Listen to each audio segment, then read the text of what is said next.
Okay, so I'm a lung transplant recipient. I just celebrated my 9-year anniversary on November 3rd. It's not an easy process. I was actually turned down by one of the local hospitals in Chicago that does lung transplants because I was too complicated of a case. So I did not know that that could happen. I just figured my doctor referred me.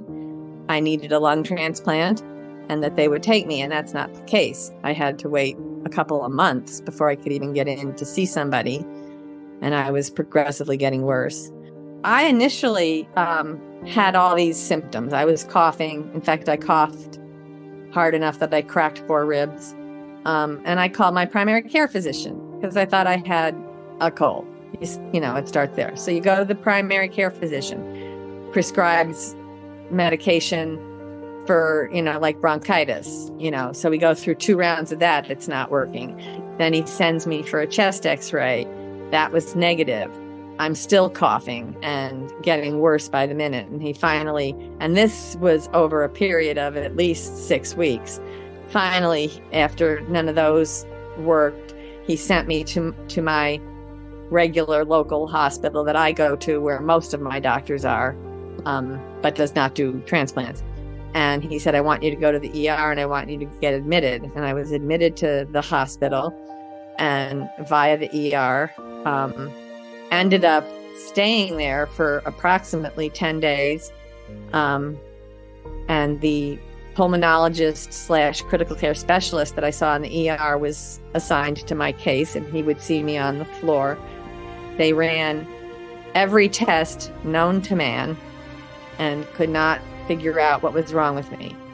And actually came to my room one day after I'd been there a week at least. And my mother was there, thank goodness, to tell me that I was dying. But he had a doctor, a colleague up at Mayo, who, if I could get there by the day after tomorrow, he had agreed to see me. So I go. So my two of my brothers, get on the computer, start booking flights to Mayo, and that's the first time I heard the word transplant. That doctor looked at my records I brought. He looked at the testing that they did. And he said to me, and this was February of 2014, but I'd already been sick since November. If you don't get a lung transplant before the end of the year, you won't survive.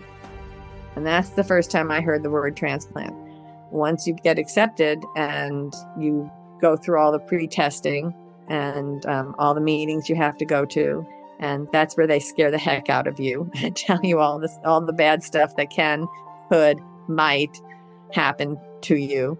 Like the doctor who's the head of the lung transplant department, when he first met me, his words, still ring in my ear to this day. And his words were, I want you to know that while a lung transplant can be a life-saving procedure, you need to know you are trading one disease state for another. And then once a year, around the time of my anniversary, I get a letter with a list a mile long of additional testing that I need to do every year. I see my transplant doctor every 3 months. I see my neurologist twice a year because I have epilepsy. And my primary care makes me come see him once a year. I have 3 cardiologists. If that doesn't make everybody laugh, I don't know what will. But I got a really good lung, and I have a really good team, and I'm a really good patient. And so it's now 9 years plus, and still going strong. What I would want people to know is that I am more than a lung transplant recipient. I'm a person with multiple health problems, but I'm also a person with a cat, brothers, hobbies, friends, support group. I'm a person who volunteers, fundraises, advocates, fights for change, and can now climb 1,640 stairs in under an hour, thanks to lots of hard work and overcoming many, many obstacles.